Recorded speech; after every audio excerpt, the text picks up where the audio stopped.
নমস্কার দর্শকবৃন্দ, আশা করি আপনারা সবাই ভালো আছেন।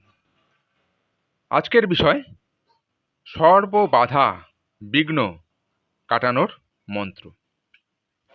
যে মন্ত্র পাঠ করলে একমাত্র একবার পাঠ করলেই আপনাদের সমস্ত বাধা বিঘ্ন দূরীভূত হবে।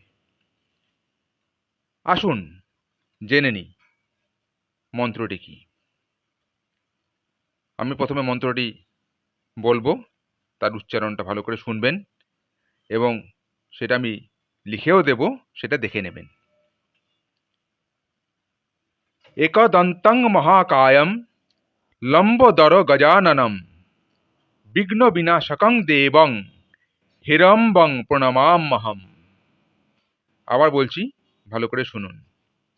একদন্তম মহাকায়ম লম্বদর গজাননম বিঘ্ন বিনাশকং দেবং হেরম্বং প্রণমাম্যহম।